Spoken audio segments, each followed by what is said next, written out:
Good evening. You are in the right place if you are interested in being involved in our community conversation this evening. We will be focusing on men's issues. We are sponsored by Friends of Prevention Coalition, and their website is fopc@rva.com. Thank you so much for joining us. We're going to have a very active conversation. We are also going to be taking questions. We will reserve some time at the end of our program to address your questions. And if your questions aren't addressed, you will have an opportunity to reach out to some of our guests to ask some additional questions. My name is John Fife. I'm an associate professor of psychology at Virginia State University in Petersburg, Virginia. I'm also the director of Faith and Family Center. In my role, I teach graduate courses on multiculturalism, on the social and cultural factors that influence health and illness among ethnic minority populations. I also teach courses in abnormal psychology, personality. Some of my research interests include spirituality and social determinants of health. And also I focus as well on anxiety and its impact on student education, again, specifically ethnic minority populations. Let me introduce our guests. We have two incredible individuals that I'd like you to meet and hear from. The first is Mr. Jerry Lee. And Jerry is actually, we're fortunate to have him. He's at work right now and spending some time with us. He is a heroin survivor who spent 23 years in prison for crimes that were associated with him when he was on drugs. But while he was incarcerated, he really dedicated himself to becoming a more responsible man. He took advantage of every opportunity pertaining to education that was provided to him by the Department of Corrections. And he became a senior coordinator of community there. He was also certified in drug and alcohol counseling during his incarceration. Upon his release in March of 2016, he became a spokesperson for positive change by advocating in the community, specifically about the issue of reentry. He became a statewide volunteer, and he's worked with the District 1 probation and parole to assist others in effective reentry. Jerry has done a lot of radio programs and has engaged in speaking to various individuals and communities, including a great opportunity he had to share about reentry at Yale University. He's been an advocate in shedding light on the heroin epidemic through community conversations and barbershop talks. He's a husband and a father of 5. Welcome, Jerry. Let me introduce you now to Mr. James Harris. James is a resident of Chesterfield, Virginia. He's an entrepreneur and a mental health professional. He's also a military veteran. He served 8 years in the US Army and 2 deployments in Iraq and Afghanistan. He is an LMHP, which is a licensed mental health professional, and he has experience serving children, adolescents, families, and adults. And he has worked in a lot of group settings with juveniles and men's groups. He has a tremendous amount of insight in the areas of mood disorders and anxiety, conduct disorders and stress management, and anger management. He's also the founder of a movement called Men to Heal, and we'll be hearing some of that today, which focuses on men's overall wellness. The movement really encourages men to pay more attention to their mental and physical health and to communicate effectively and to increase their knowledge of themselves. So let me add a frame before we go into some of the questions and some of the discussions to what we'll be doing. So obviously, again, we'll be speaking about men's health issues. And if you are here, welcome again. We are sponsored by Friends of Prevention Coalition, and we're focusing on men's health issues. This is the first of 3 events in the month of June, where we'll be focusing on men's issues. We recognize that there is a symbiotic relationship between health and the other parts of life. We are amazed to learn that the mind is stressed over time. And if the mind is stressed, it can lead the body to break down. So we understand that there's a mind-body connection. However, that has not always been the case. There was a time when we saw the mind and the body as separate things and separate issues. Research lately has shown us that that is not the case, that there's a complex relationship between our minds and our bodies.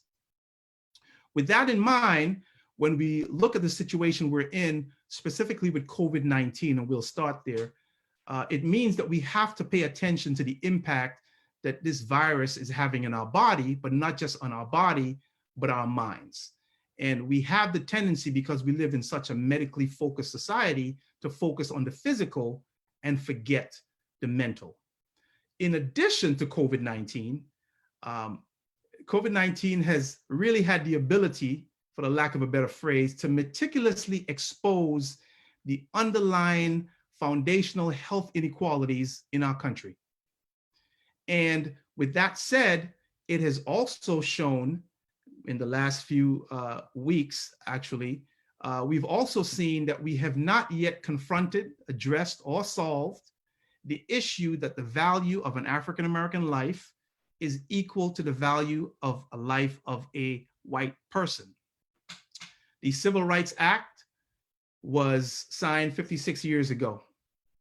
The Emancipation Proclamation, 157 years ago. The Declaration of Independence, 244 years ago. And African Americans, our first arrival in the United States 400 years ago. Yet still, we struggle with the issues that we see, issues that affect both the body and the mind. So I want to start really focusing on what we see happening with COVID-19. And I'll start with you, James. First of all, thank you for serving our country. We're able to protect our rights. We're able to protest because of people like you, people who take up arms and go to other places so that the fight doesn't come here. So let me ask you, what are you seeing in the community as far as the impact of COVID-19 on physical and mental health? I appreciate you for having me. I definitely glad you guys extended the invitation. But some of the things I'm seeing is the unwanted stress, as well as the disparities of seeking medical attention, getting proper testing. It appears to still be a disconnect on testing sites for the lower SES population.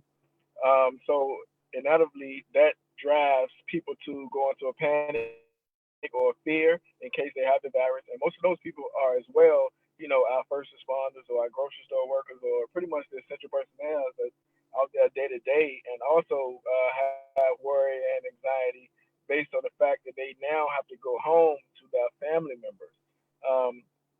So all of that in tandem pretty much create anxiety within itself, knowing that you have to do this repeated cycle in a pandemic with pretty much a lack of resources. In addition to that, you know, it's a lot of different stuff that I've seen recently with as of late. So thank you again. And you mentioned that the anxiety really comes from the lack of resources, even in testing. How do you see that affecting men? I know you work with men in your practice. Well, naturally, the men that I tend to work with want to be, you know, the providers, the ones who are going out and get it to ensure that their loved ones don't have to put themselves in situations. So that in itself, again, creates another issue that they can't pretty much articulate how they're actually feeling because they know they can't appear to be weak, you know, for their family members or their peers or even their coworkers.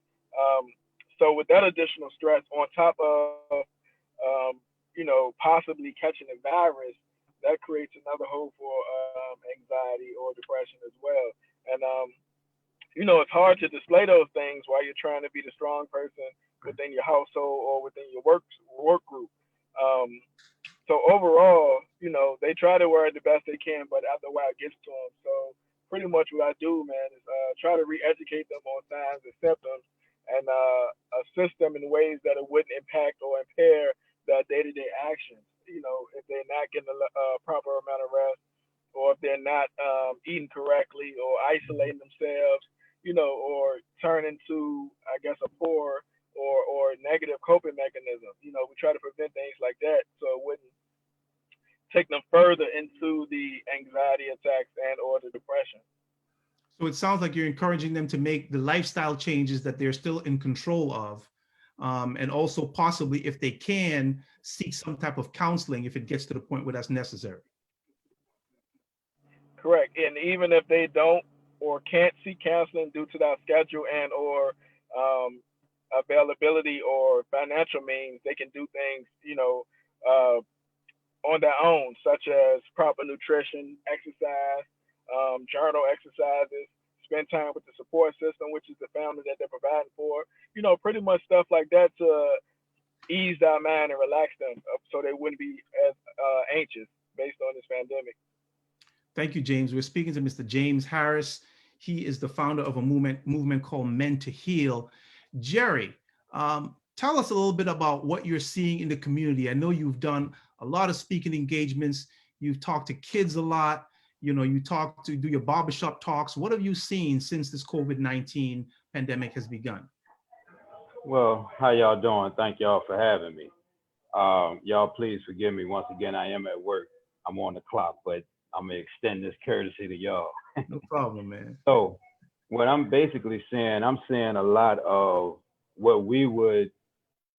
So I'm saying it twofold. I'm seeing guys that have been incarcerated starting to unravel and lose the desire to want to stay free because of not being able to provide. But I'm starting to see more men get their places back within their household and within their father figure, brother figure, son figure, whatever they have lost along the way, because this is a new normal.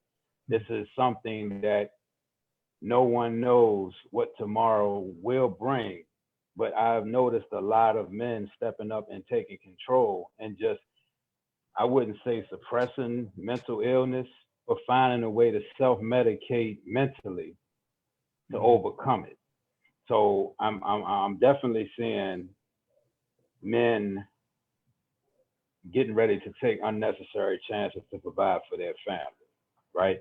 Slipping back into a form of mental illness that got them in a situation to commit the crimes and go backwards from the beginning. Mhm. But I'm seeing way more men now finding their rightful place, learning all they need to learn about this pandemic, knowing how to protect their family, making sure everybody has hand sanitizers, everybody has masks, so they're being more masculine and more looked on. And that's basically Yeah. what I'm saying. It's an either or. Yeah, thank you for sharing that, Jerry, because again, you said you're seeing two things. You're seeing the negative side where some men Mm-hmm. are struggling and kind of unraveling and making decisions that may not be positive, but you're also Mm-hmm. seeing some men kind of push forward, doing what you did when you came out of prison. You decided to push forward, be a different man, make a change, and then help your community. So you're seeing both things. You mentioned something that's really interesting, and I want to have a conversation about that. You mentioned the word masculinity. And I also, James mentioned that some men don't want to appear to be weak, and oftentimes in the experiences that I've had, and I see some of that now, where sometimes as men we have a warped perspective on what masculinity is, and instead of kind of true masculinity, we kind of get caught up in toxic masculinity, which kind of says, you got to man up, don't be a baby, don't share your thoughts. um, do you see some of that, James? Yeah, I often do. Masculinity. So people tend to equate vulnerability with weakness. So when that comes in effect, the masculinity becomes fragile, and then the response becomes, anger and aggression to show and prove that they aren't, I guess, feminine. So people tend to try to correlate the two. But to me, masculinity is more of a social construct than it is male versus female. The tendencies of a man or the qualities of a man can be way beyond him being masculine or feminine. So, some of the things that I address with people is to not worry about, the perception of other people. Worry about the direct impact that you have on your family, your community, and initially yourself. Um, that's what pretty much drive you, whether it is different traits or some that society poses as a man is not supposed to do, or that's a woman task, or whatever the case is. Whether that's doing chores around the house, having fingernails, or whatever the case is. Some things are placed upon society. These untied rules that people grew up with. But this is a different time, and I think that stigma should be eradicated. Yeah, it's interesting hearing that from coming from you, especially James, because in your role as a soldier, I mean, that is like the ultra masculine role as far as society is concerned in terms of defending not just oneself but one's nation. And Jerry mentioned this as well. And yeah, I've really seen that from my perspective. I've seen that kind of toxic way of seeing masculinity actually discourages men from emotional connection. And like you said, what happens is some men assume that masculinity means I can't be vulnerable. I have to do it all myself. And the problem is, at some point, if you believe you have to do it all yourself, you're not going to be able to, because there's too much stress and strain in life in and of itself to be able to really handle things on your own. Yeah, and to add to that, when they feel that they're suppressing those emotions and/or their feelings, so it tends to manifest in different ways, such as substance use, reckless behavior, anger, aggression, and stuff like that, opposed to verbally articulating and/or expressing it in a positive way. So the family member or the coworker or that innocent person in society don't know the difference. They view it as this overbearing person, just always angry, upset. That's not the case. This person is dealing with a construct that society has placed upon them to make them feel not only demonized, but to be a victim within their own character, based on that stigma around what masculine and feminine is.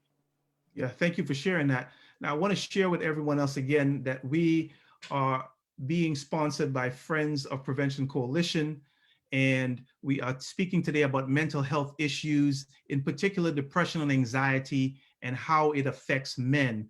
And let me just share this. When we talk about depression in its clinical sense, we're really talking about a 2-week period where there's a depressed mood, a loss of interest or pleasure, where a person really shows specific physical and emotional symptoms. And some of those emotional symptoms might be feeling sad or nervous, again, loss of interest, feeling very irritable, being withdrawn or isolated, someone who is lacking sleep. There might be a change in sleep pattern or eating. So I want to share that with you by way of definition. Something that James mentioned is very important, and I want you to touch on this, Jerry, in terms of depression. And we hear those symptoms, and sometimes it can be manifest in women in one way in terms of sadness. But in men, we can see a tremendous amount of aggression. And as James mentioned, what happens is we focus on the surface emotion and we miss what's below. So Jerry, tell me, in your experience and what you've seen even while you were in prison, how do you see that play out, this whole relationship between depression and anger? Well, to speak on that, I have to speak on it in two angles. A lot of what I've seen in depression, anxiety, anger, a lot of that is self-contained, and the reason it is self-contained because of the weakness factor. No one wants to look weak, especially coming from the environment that I came in. Out here, I can't really speak to that because I'm not in that demographic anymore. The demographic that I am in, the depression piece, is being offset by the awareness of your life, of your family, because more people are having to stay at home. And when I say gaining their rightful place, they know that they have a kid that they thought that was interested in movies, really interested in reading books. They have a wife that they thought loved to cook, but loves to clean. It's a lot of things that we are learning as men that we didn't know. And I think that depression on that piece hasn't really hit. I haven't really seen it yet, because everybody is so forthcoming with the quote unquote, I know my family now. you know, I sorry about that, man. I went blank Okay. for a second. I know my family now, and that's just my demographic right now. You know, I can't speak on depression. That's, you know, in a whole of a society that is doing without, because I haven't been there. I haven't been able to venture out and sit down and congregate with people or have dialogue with people. But just me knowing that depression on a masculine scale, that's where you get your aggression at. Yes. Yes, sir. You know, that's where you get your onslaught of anger and not being able to suppress it and acting out, like throwing bricks through windows, so Yes. to speak. And thank you for sharing that. And just to let people know again, the seriousness of depression. I mean, depression is really predicted as the second leading cause of global disability. And that prediction was made last year before the pandemic.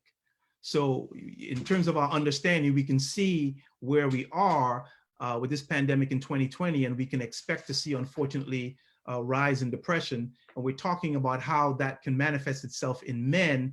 And oftentimes in men, we see depression playing out as aggression instead of sadness, as we may see in women.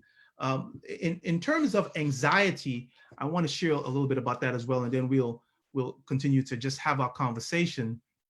Some of the same or similar symptoms that we see in depression, we can see in anxiety.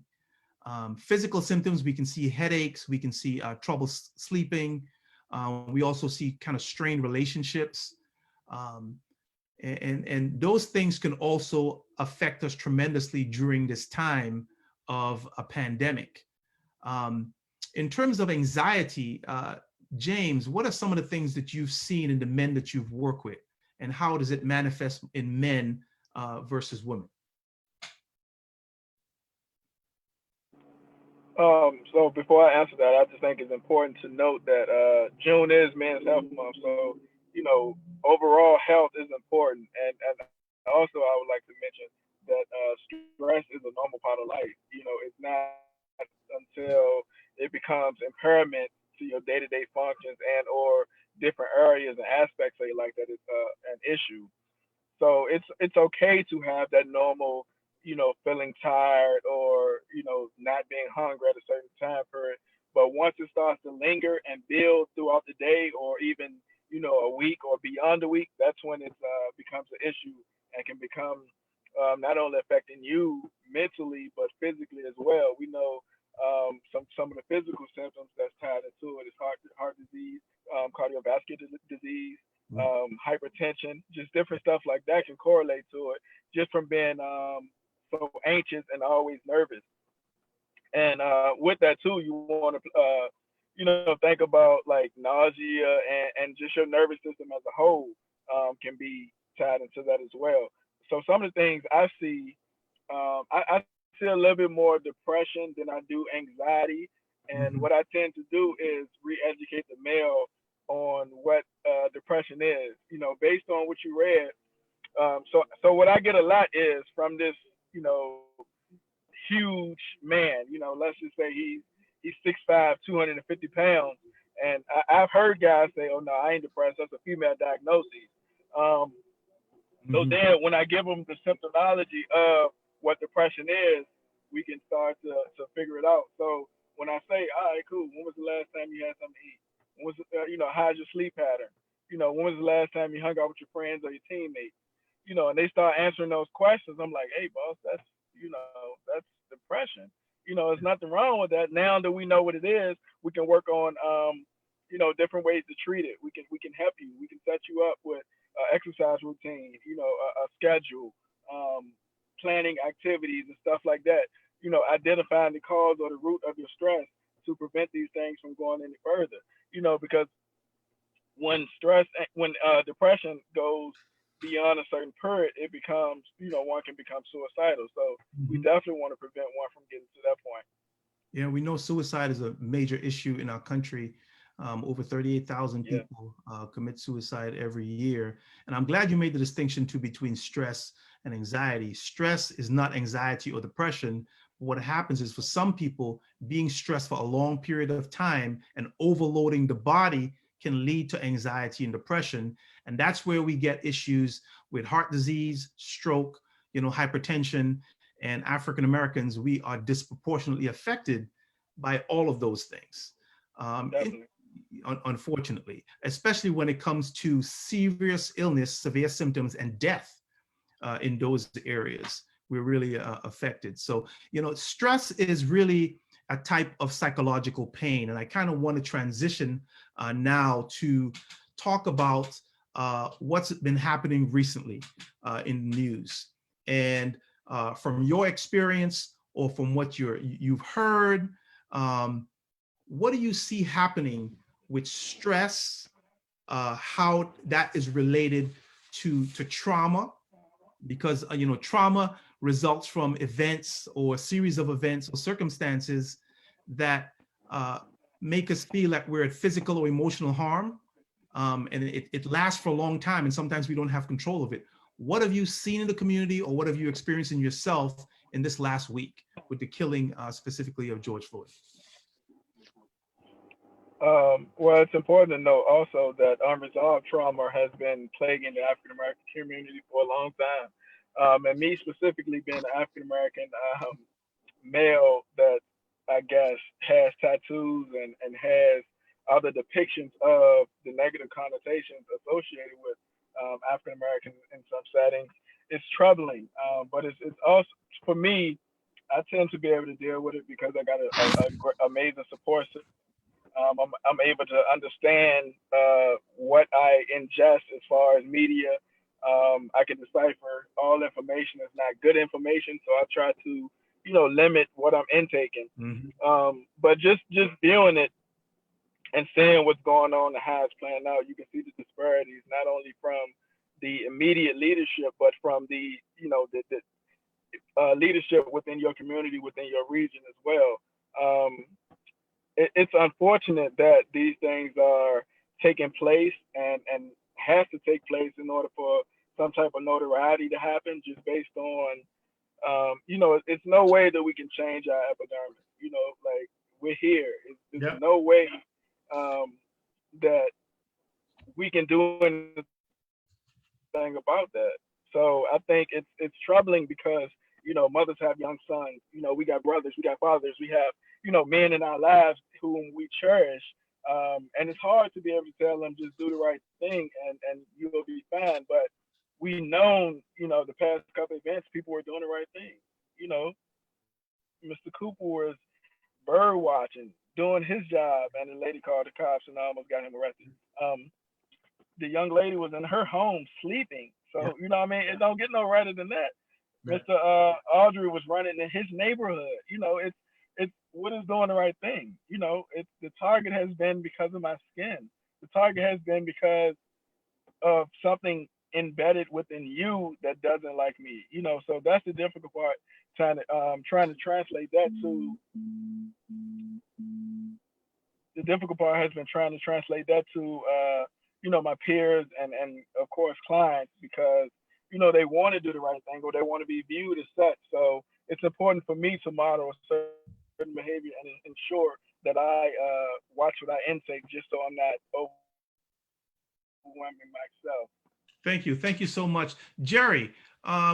Just in addition to what James just mentioned, in terms of the stress and trauma from the situation in the last week, and I think James put it well. We've been living through trauma now for 400 years, and so much of it is unresolved that it seems like there was just a tipping point. There was just a boiling over, especially in the last week. What have you seen in the community, or how do you handle some of these issues?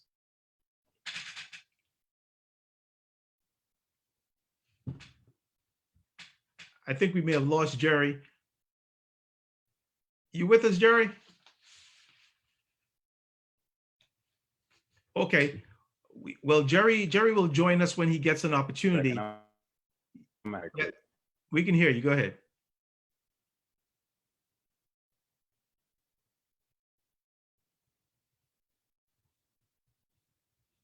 So we're experiencing a couple of technical difficulties. So we'll just continue to move on. And what we were doing is we're having a discussion here about men's health issues we're speaking now specifically about stress and trauma, particularly the killing of George Floyd and its impact on men's mental health, specifically African-American men.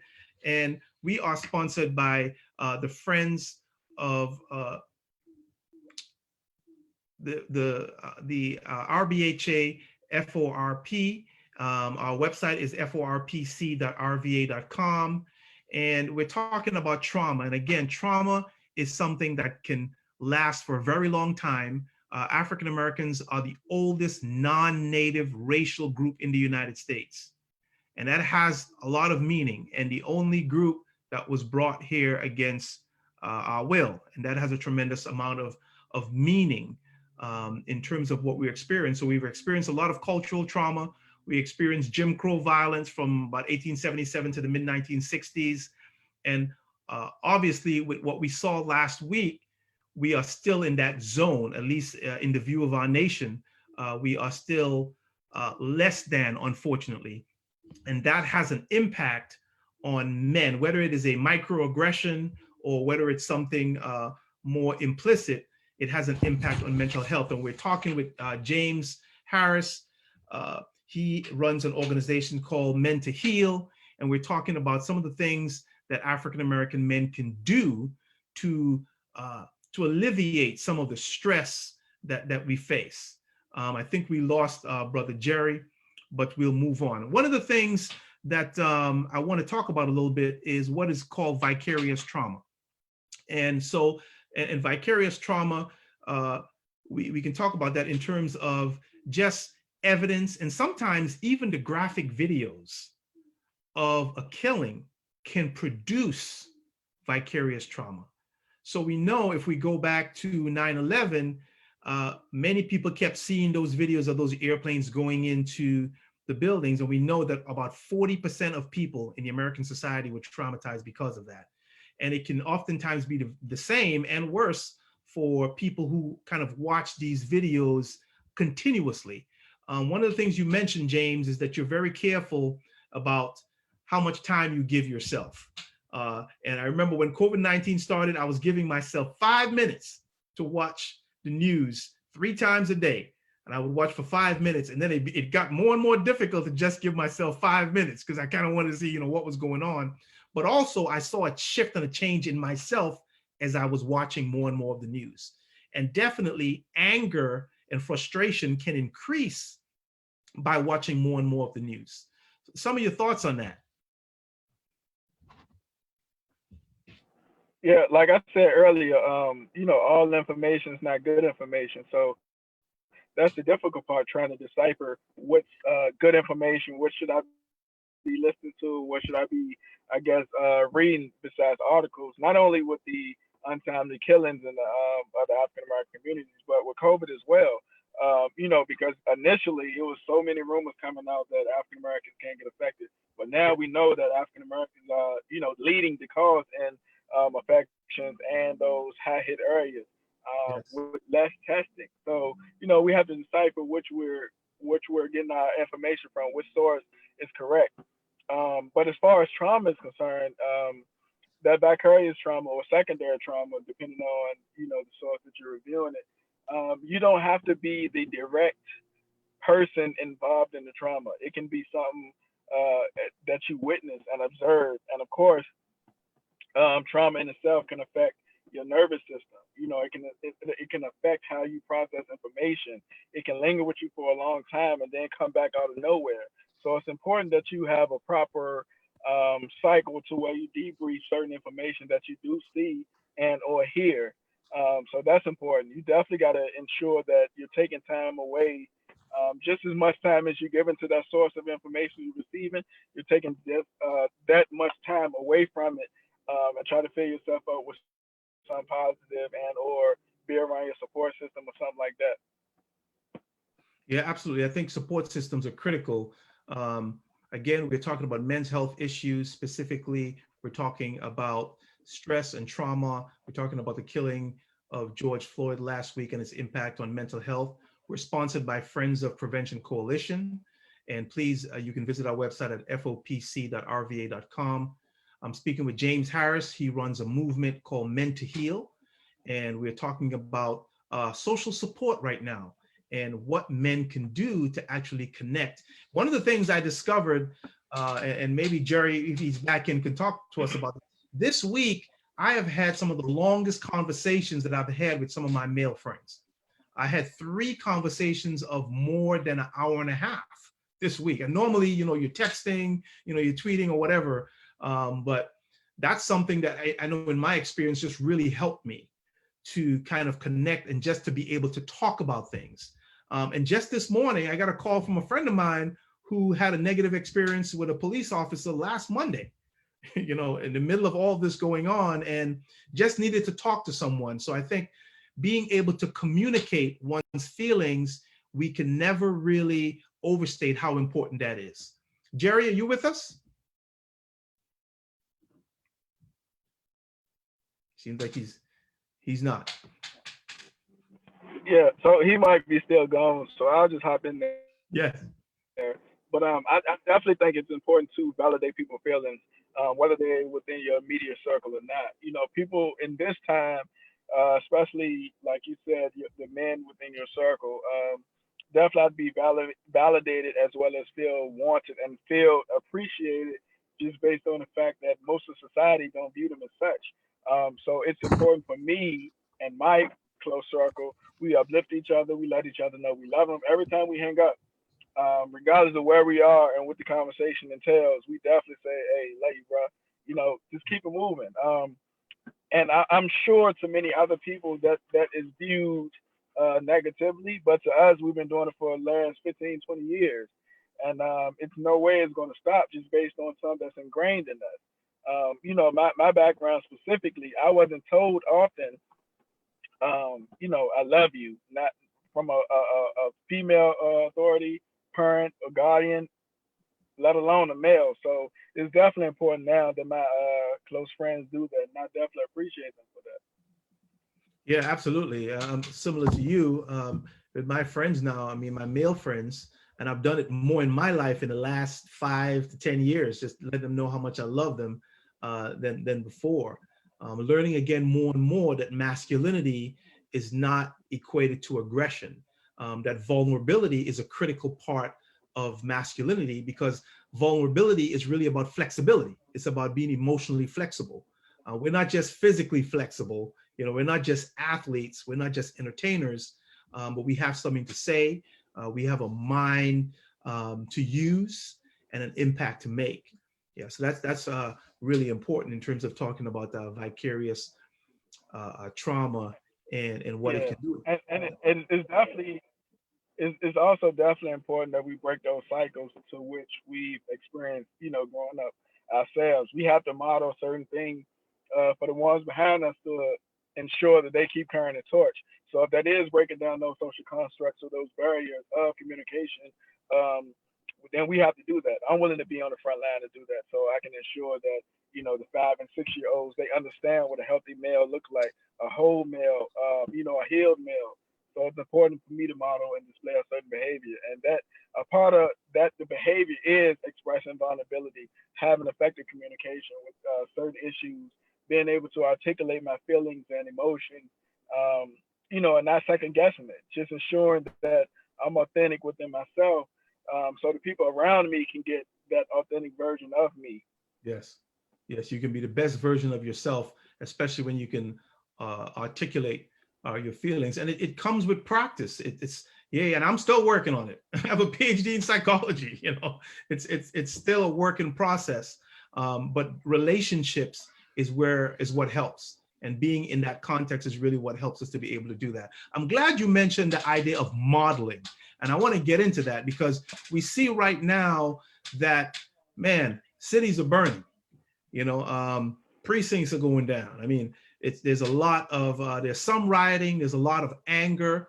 How would you say we can interact in a situation like this? What are some of the things that we can do to kind of emphasize some of the modeling that you do? A couple of different ways, to be honest with you. It's so for many different people, it's many different front lines. So some people front line is being out there protesting. My front line yesterday was out there assisting the people on Broad Street, my fellow business owner, clean up. So I wasn't out there directly marching and protesting because I had other obligations, but I definitely extended my support to the ones who were affected. And then also, I'm behind the scenes. I'm working and contacting daily.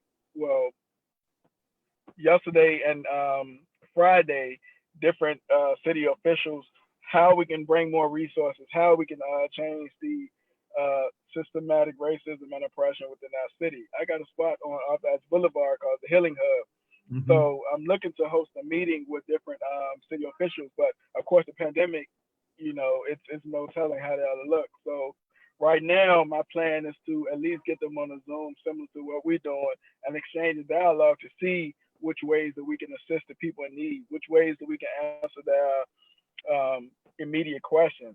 Over a year ago, I did a panel for mental health and policing, and on that panel, I had a former police chief, I had a SWAT officer, I had a somebody that works in the justice system, and it was just a series of questions on what happens or how do they react to somebody that do they act the same way if they arrive on the scene if somebody is have a mental issue or a criminal issue? Do they house the somebody with a mental illness or mental health issues the same population as somebody without that? So it was a very interesting panel, and some of those things I want to ensure that we're covering now in the wake of so many people are getting arrested for expressing themselves. Whether they're expressing themselves by this curfew that's been implemented, it's a lot of people that understand they're not going in at 8.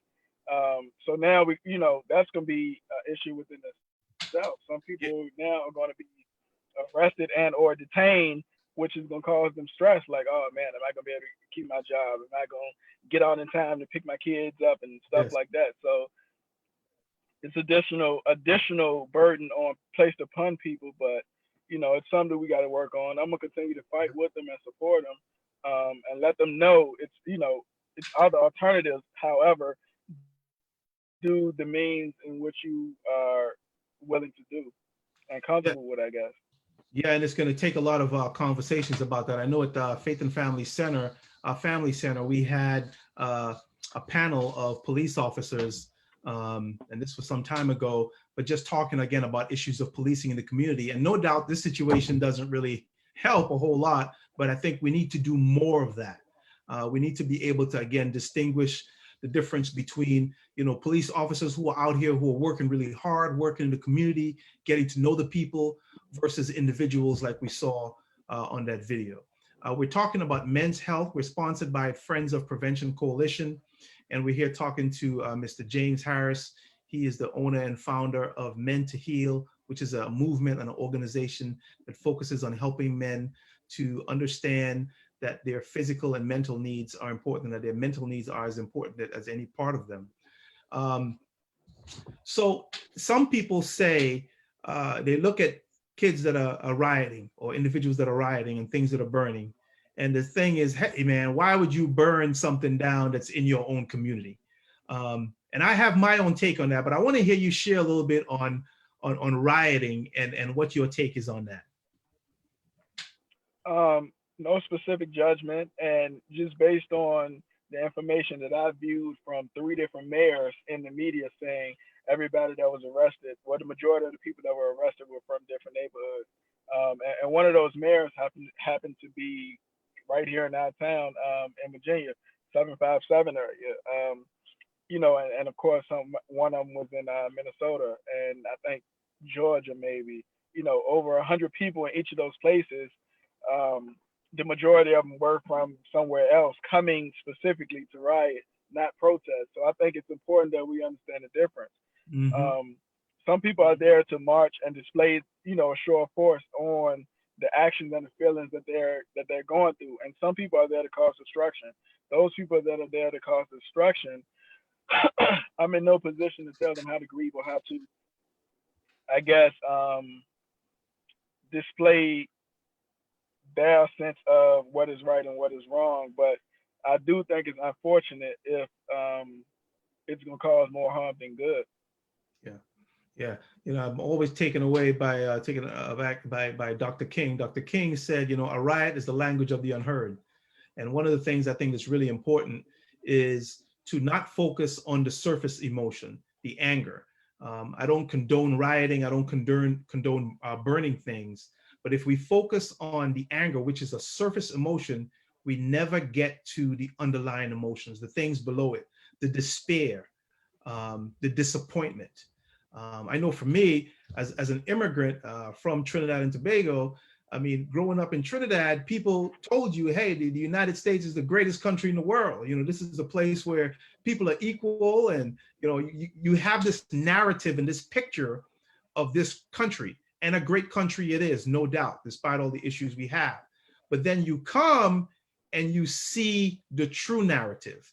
And what happens, I know for me, there was a tremendous amount of disappointment, and my disappointment was masked by anger. But to get to me, there's the disappointment. And I think that we have to continue, it seems like in your work, in terms of counseling, in terms of teaching men how to take care of themselves, we have to get below the anger. And it's impossible to get there if there's no emotional connection with anyone. Let me check in to see if Brother Jerry's with us. Jerry, you with us? He's still not with us. We're talking here about men's mental health issues. We're sponsored by Friends of Prevention Coalition. We are talking to Mr. Jerry Lee. We'll be able to get with him pretty soon. We're also speaking to Mr. James Harris. We're just having a really active conversation here about protesting, about rioting, about trauma and stress in the African-American community. And not just the African-American community, James, but when we look at the Native American community, we made some promises to those individuals, and they gave up millions of acres of land, and we have not met our promise. And oftentimes they are the forgotten group in a lot of ways on reservations. And oftentimes they don't engage the society in the way we do as African Americans. But they suffer too, and they hurt as well. And I think it's important for us to recognize them even vocally, and to try to do what we can to reach those men as well. Yeah, so even from a standpoint of COVID, they've been disenfranchised against. Yes. Like that population has been impacted greater, I think, now than even African Americans, based on per capita and the size of their reservations and the lack of resources that comes into those reservations. Before the pandemic even hit, most of them didn't have water and or stable income to provide for themselves. But now, in light of this situation, it's even worse because they weren't able to get to the testing site. And when they were going to the testing site, they, couldn't afford to self-isolate based on the fact that they had to provide. And, it's so many family heritage and traditions within those reservations that are often ignored until it's time to receive an item from them, whether it's land and or casino. But it's sad that, they have to be sovereign and still not able to receive things that they should be entitled to. Yeah, it is. It's very difficult, very sad that we have to really see that. And again, we have to continue to do whatever we can with our friends and our neighbors and really support the struggle of all groups who have really been disenfranchised by our society, and really take the brunt, if we would say that, of the stress of cultural trauma in that way. Where do we go from here, man? Where do we go from here? I mean, it's interesting because I was looking at the protests and the rioting, and I really thought, I was like, okay, probably 2 or 3 nights max, still going. That is the degree of hurt and pain, again, the underlying emotion that people are really struggling with. What do we do now moving forward in terms of reaching more men, providing more solutions? I know we touched on some of those things already, but for the people that are listening that are like, hey man, I don't know what to do. So, I mean, several things on my end that I'm doing, man. Like I said, I host quarterly meetings, but of course, the pandemic has shifted those things. But recently, I've authored a book called "Man, Just Express Yourself," and that pretty much get men back in tune with certain things such as feelings, emotions, anger, coping skills, um, displacement, just Awesome. just different stuff like that. Yeah. So that's a tool that one can buy and learn different ways to cope, better ways to express their emotions and feelings without displaying the negative symptoms of those things. But I think also where we need to go is continue to have those tough conversations with not only African American people, but the um, people who enjoy African American culture but don't stand in the gap when it's time to be on those front lines. There we go. So me personally, man, I like to make people uncomfortable so they can have, some elevator thinking to do. Like, oh man, did he say what I? Yeah, I'm calling you out. Yes, I sir. need you to want it just as bad as I want it Yes. because this is my livelihood. This is my life. I'm a threat just for waking up. Yeah. And you listen to our music, you wearing our clothes, you're doing our dances. I need you to say, hey, this is wrong. I Yes. need you to not discriminate. I need you to check your friends and family who do discriminate because it's important for us to not only be allies and advocates for ourselves, but have those same people who, want to be down or be a part to actually be a part. So continue to put pressure on people, continue to do what we feel is authentic within ourselves. And then for me, I definitely want to continue to model certain behaviors so others can see, okay, that's what the journey of healing look like. That's what it is to understand communication, coping, or displaying certain vulnerabilities. Being flexible, as you say. So it's definitely important that we do that. Not only being a male, but just being a person within a community, a person that's in private practice. Like it's important for me to uphold a certain character for one to want to decide to, I guess, model themselves after. Yes, sir. Yeah, that's awesome, man. Thank you so much for what you're doing. And when you were speaking, it reminded me of several quotes that Dr. King mentioned, and he said, "Injustice anywhere is a threat to justice everywhere." And uh, Yeah, they got up. that summarizes, I believe, where we are a lot in our nation, where we don't have enough people who are willing to lose whatever they need to lose to correct the idea that a Black life is not the same worth as a white life. And I believe that we're getting there, but we need to get to that tipping point. And this is the beginning of it, I believe, but we need to continue to push through in that area because we need to attack mass incarceration.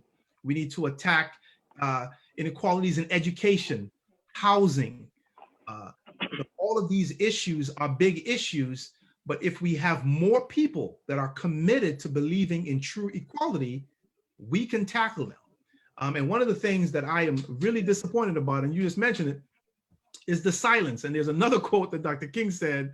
He said, "In the end, we will remember not the words of our enemies, but the silence of our friends." And I'm telling you, man, that really hit me because even some of my white friends last week, I sent a text out. We were talking about some other stuff, just everyday stuff and some COVID stuff. And the question was asked, "Hey, how are you doing?" And I'm like, "Hey, how am I doing? I'm still Black. And once again, I have to deal with the trauma of seeing another brother get killed." That was my quote. That's what I had to say. And I heard back from a couple people, and I was waiting to see if I was going to hear back from the rest of them. Because to me, and like, if I don't hear from you, I'm going to come speak to you, and I'll let you know that this is the time for you to speak up.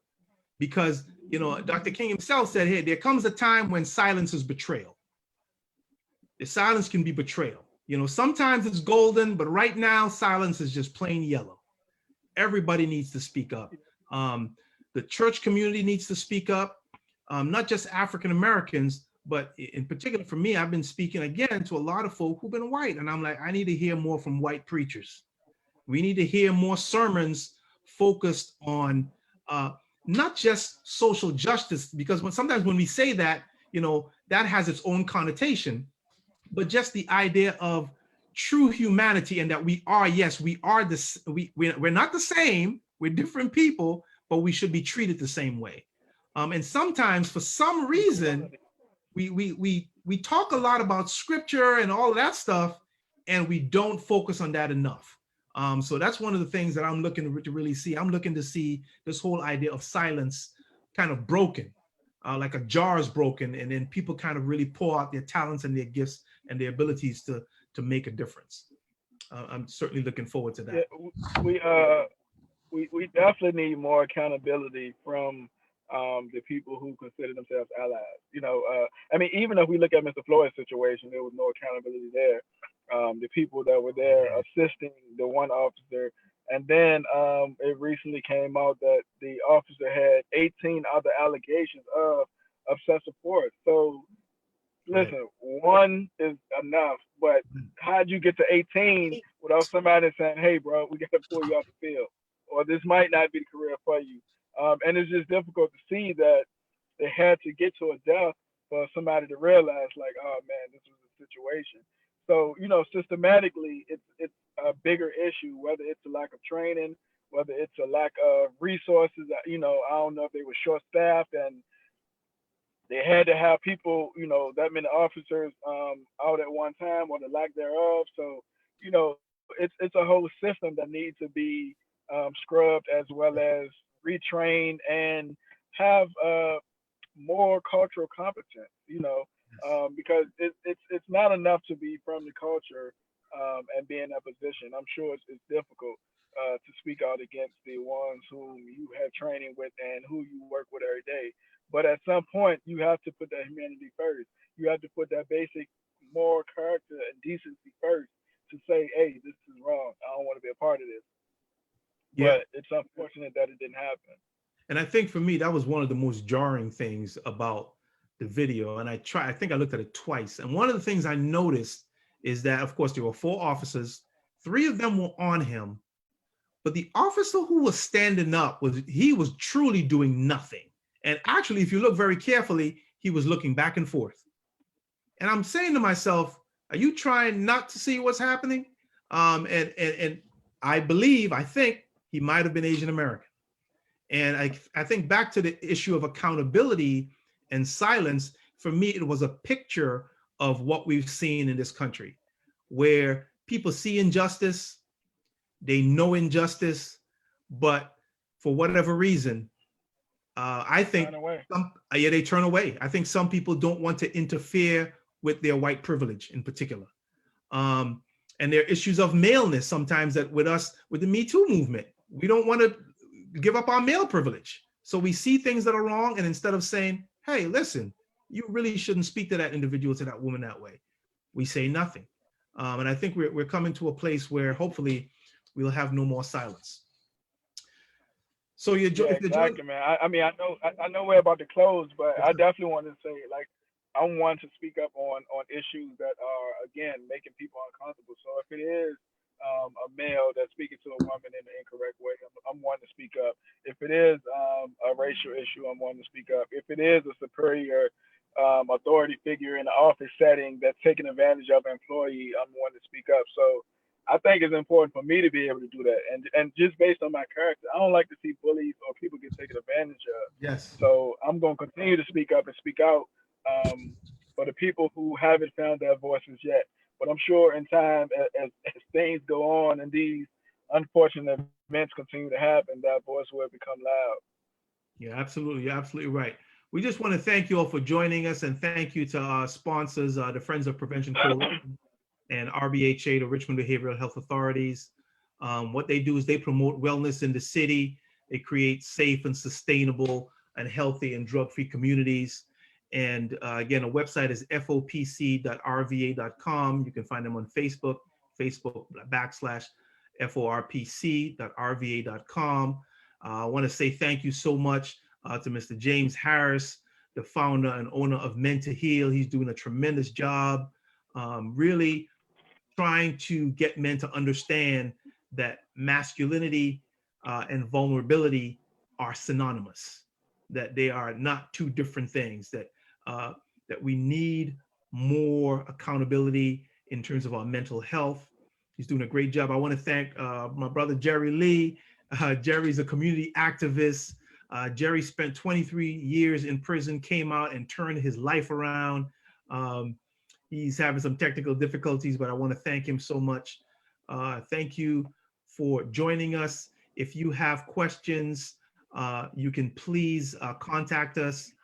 There's also a number here I want to share with you if you are encountering a crisis, 1-800-273-8255. That's 1-800-273-8255.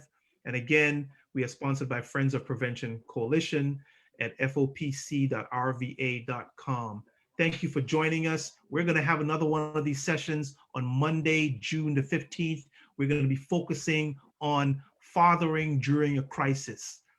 How do I be an effective father in a time of crisis? Thank you so much for joining us, and we'll see you on June the 15th at 6 p.m. Facebook.com/FORPC, FOPC.RVA.com. Thank you.